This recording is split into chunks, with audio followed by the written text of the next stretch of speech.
Last week, I read on a piece on Medscape from back in November called Necessary Interruptions, When to Let Life Get in the Way by Jennifer Frank, MD.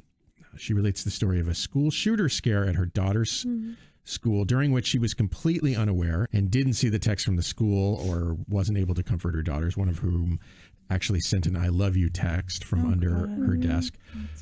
She didn't see it until much later, all because Dr. Frank was focused on delivering her best for her patients. She says she tries to be fully present with her patients, concentrating only on them while she's in the clinic, but that this feels now a bit off target as she contemplates what her daughter went through while she was incommunicado. The challenge she now sees is thinking of work-life balance not as a complete disconnection while concentrating on one or the other. So she's trying to think about how this false dichotomy doesn't really honor the multifaceted nature of our lives, unquote, where important events happen unexpectedly. I'm wondering what you guys think of this problem, how you will manage your work while also acknowledging that you have a life outside of work. So at the same time, we often talk about work-life balance. And I do think we often talk about it as like, when I'm at work, I'm at work. When I'm at home, I'm at home. And that's the balance. Yeah. But this is a little bit more nuanced than that. So this came up just in the residency search and vetting process. One of the schools that I really liked, they had a whole wellness section on their website. And, I always kind of recoil a little bit at the word wellness. So I was very curious to see what they had to say. But it definitely felt like their policies that they set in place were more walk the walk rather than just talk the talk. So one of their policies was basically, if you have something like an appointment, whether it's a car appointment, a vet appointment, a medical appointment, like something that's going to take around, an hour plus or minus, don't request off for that. Like, just use your best judgment in like letting your team know, like, hey, I'm going to step away for an hour and come back, and just kind of flexibly find coverage, and so there are going to be times where, you might be like, this is totally going to, inconvenience my team. So maybe you wouldn't choose that. But for the most part, it was just expected that, like, we know that life happens and we don't want to force you to use your PTO, because sometimes you can't even schedule those things as much in advance that you would need to put PTO. So I really felt like that was a good example of work-life balance, because it allowed you to kind of do your job. And very, other like if I had a resident say, like, covering the floor, and they're like, hey, I need to step away to this doctor's appointment, I'll be back in an hour, it'd just be like, yeah, I will take your pager for that hour, not a big deal. I like that, because it sort of sets up an expectation for everybody that this is an appropriate use of everybody's time. I think too, it gets at a point that, like, the healthcare system shouldn't be, at least speaking from like the resident perspective, like the healthcare system, I feel like shouldn't be so totally reliant that like the system would crumble if like a resident was sick, or, and like now there's a lot of conversations I feel like I'm starting to become more privy to on like Jeopardy systems, or people who like, okay, so if somebody's like sick, who's going to cover this? Do we need another resident? Can the attendings who are like, why do they call it Jeopardy? So it, like, a Jeopardy system is like, so you can like not be on call, but if somebody like calls out, even though you're not on call, you can be called in. So you're in jeopardy of being called. I see. And so in advance, I feel like they need a little marketing around that, but okay. Yeah. Right. There's like a system like in place in advance. So like when you, but and it's like important, but then it also kind of sucks for somebody that like has maybe one weekend off, and like technically they're off in quotes, but they're like actually on Jeopardy. So like, I mean, it's happened to like, I have some experience with this. Yeah, no, I'm sure. Yeah. So it's happened to like my fiance, where like technically like we were supposed to go somewhere, or like we're supposed to be in Chicago for something, but then like someone, especially with COVID, like calls in sick. So then like, your whole weekend is then different than you thought. Yeah. And I know some like internal medicine, I remember, like, or maybe it was surgery, I don't really know, but like they were covering a certain unit of the hospital, but that unit is just known to just not be as busy. And so that unit could easily go from 3 residents to 2. if things got really busy on this other unit or whatever. So they would be in jeopardy of being pulled over to help cover that. I don't know. It works different in every specialty, I would say. I think this, like, I would argue, like, all of these things that we're like talking about kind of start like way earlier than residency or like the, you know, being a physician and, you know, with the MD title and everything.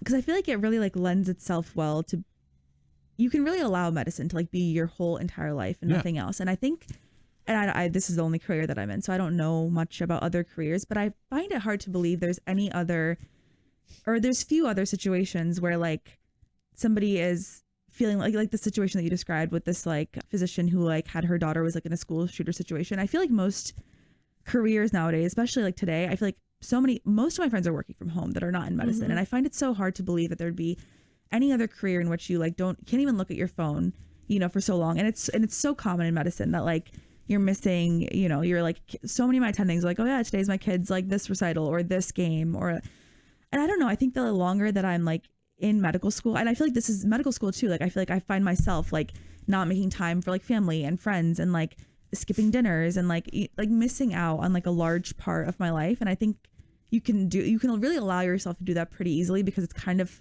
the norm and it's accepted and it's celebrated. So I think you kind of have to, or I feel like I have to like make an effort to like not miss out on these things that are like super important to me. And like I find myself having to like force myself to be like another 3 hours of studying is not worth like missing this birthday dinner or this, you know, event. I feel like it's likely that nobody says to you, when you're here, you do not have family. You do not have a car that needs work. You do not have, you know, you are just a doctor and you're here only for your patients.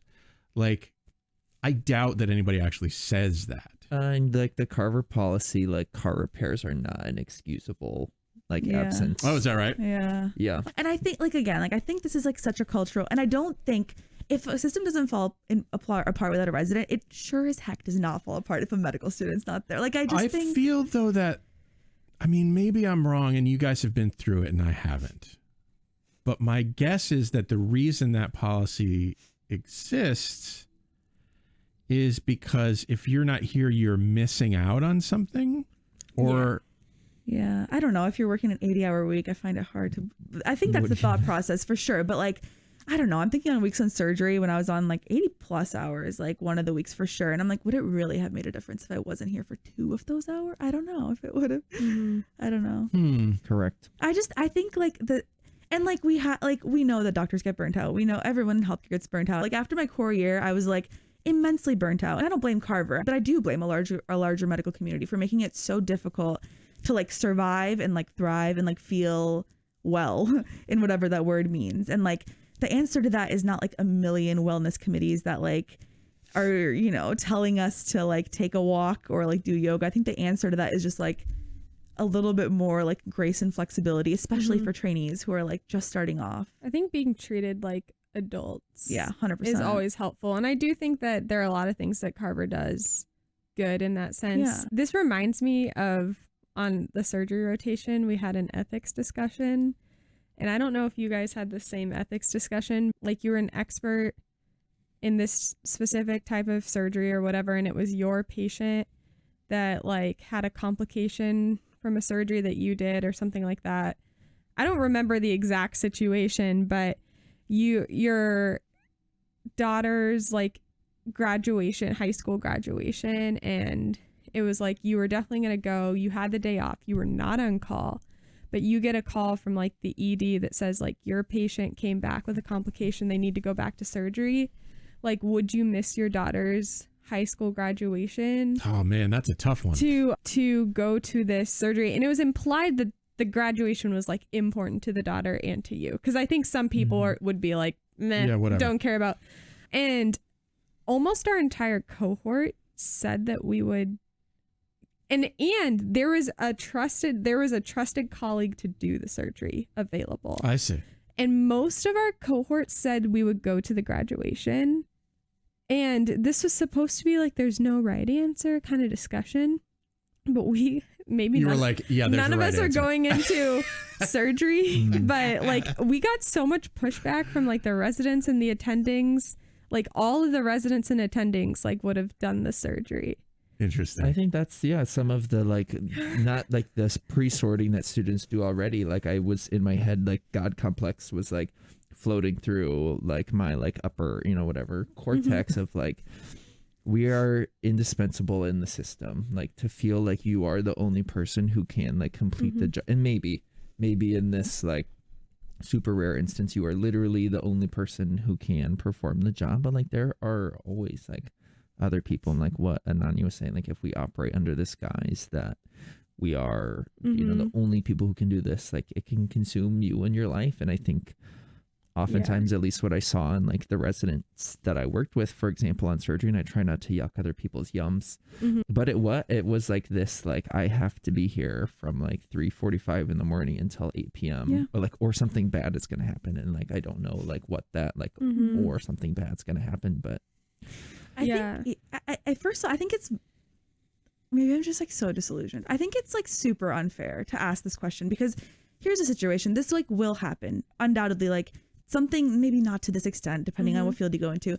Something like this will happen in our careers. And I think it's so unfair to like put this question in front of trainees and like basically we were asked something like this, or I was asked something like this on something, I don't know what.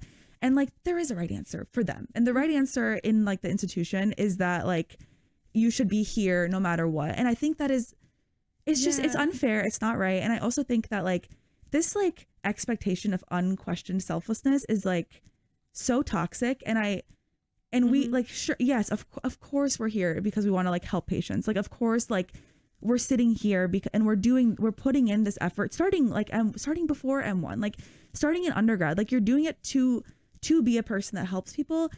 But like, you also have a duty to yourself. You also have a duty to like your daughter who's graduating, whatever. You have a duty to like other people in your life who like, and like, if you're a parent, like, I mean, in my mind, like that is like an ultimate responsibility. And of course I care about my patients, but this like situation to show that like, oh, you don't care enough if you're not going to like give up your daughter's graduation is just, that really makes me mad that they like asked you that like they ask us that. And like, it makes me mad that there is like a hidden curriculum. And this was also answer. My second rotation too. So I just feel like maybe if I was in that situation, if it like, and this adds like, well, this could be wrong because it's biased. Like, oh, I particularly really love this patient. Like, well, why did you love that patient? Like, why did you feel like this patient was more deserving than maybe another patient that you had?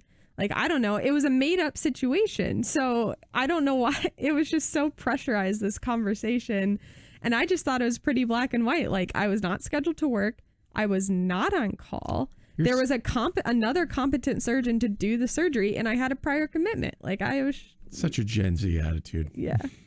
But I feel like, that got me activated, Dave. Yeah, I'm technically like in the last year of being a millennial. Like, I think if I was born 1 year later, I would be Gen Z. You could be a zillennial. I'm a zillennial. I love Gen Z. Dude, Gen Z actually like gives a you know what about like their mental health, and they're like out here fighting for change. I'm borderline. I would love to claim Gen Z. Technically, I'm a millennial. Yeah, no, I feel the same way, because millennials get such like flack. For what? For eating avocado toast. Like, literally for what? Not buying houses. For like not wanting and for ruining the napkin market. Oh my God. For not wanting to like work 80 hours a week and like actually caring about, their life. For I don't know. I do feel like I have attributes of both for sure. So jumping back onto why that upset me so much is I feel like I'm gonna duck. I didn't mean it. In our profession, yes, you did. We know it. And not just doctors, but like nurses, therapists, like anyone who's in these human services where you could potentially be needed in an emergency.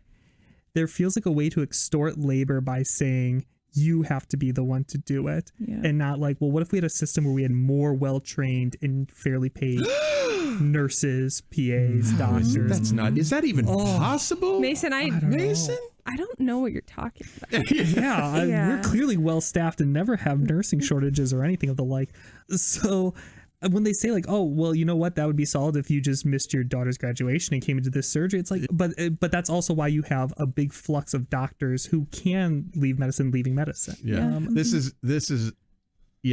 is why I'm always amused / enraged when people are like, I don't know what's going on with this labor shortage. I mean, people just don't want to work anymore. And I'm like, maybe that's because you're treating everybody like a crap. Nobody wants to work anymore. bootstrap mentality is like it's very pervasive in medicine, and that's like the whole reason for the burnout. Just to like summarize. Has everyone heard the bootstrap thing being totally messed up?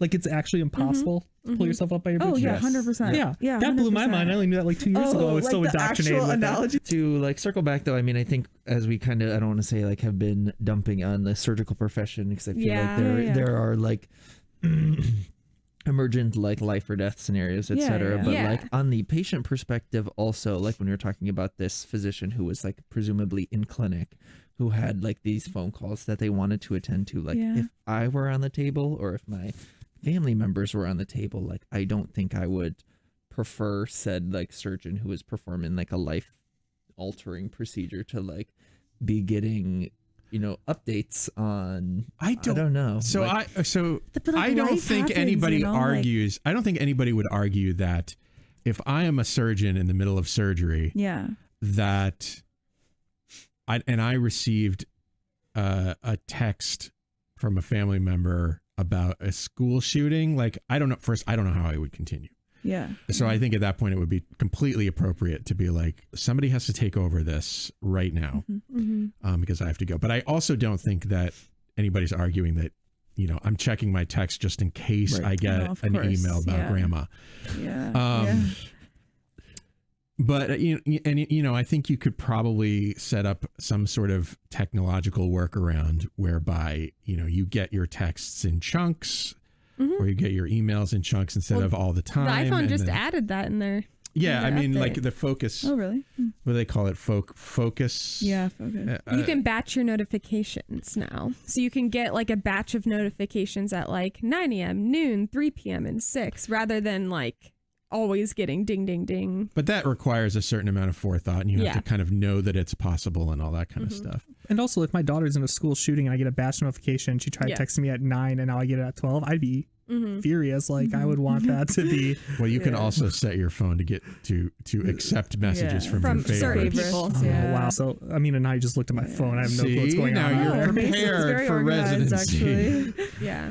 So I think the other thing is, you know, we talk about we need to stop treating people like they're commodities, but also like still appreciate that we do have like limited reserves. Like I think of where you have a big issue in interventional radiology that's talked about is in hospital systems where maybe you only have 3 IR docs, so they're doing call every 3 days. Like that can be a lot on someone, and that hurts career longevity. So expecting a lot from people in call responsibilities and sacrificing their personal life, like the healthcare system eats that on the other end. It's like you're going short-term thinking to be like, we're going to use you now. We're going to use you up now. And I don't know. I just like to think about these things with you in advance. And I don't know, maybe it will help somebody someday decide how they're going to prioritize their lives before it becomes an issue, before you get divorced. How about that? It can like also like shorten your lives too. I mean, I haven't seen any like updated studies, but I remember there was a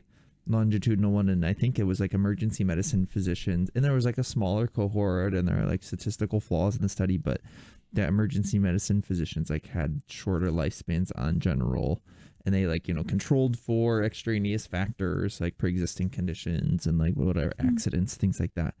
And like one of the hypotheses was like the like sleep wake cycle disruptions and like chronic stress that like has. So like what Mason was talking about, like when you are just like continuously like on call and having sleep interrupted and all the like negative sequelae like from that, like this can not just like your mental health but also like destroy your physical health and like literally kill you. Not to be dramatic. Yeah, no, it's true. Yeah. You gotta take care of yourself, and you gotta find your balance, which, bringing it back to the impetus for this discussion, this article doesn't necessarily mean completely on or off, completely one or the other, but it's tricky to find that balance and understand what that balance will be. So think about it ahead of time. And when finding your balance, advocate for systemic change within your institutions too. For real.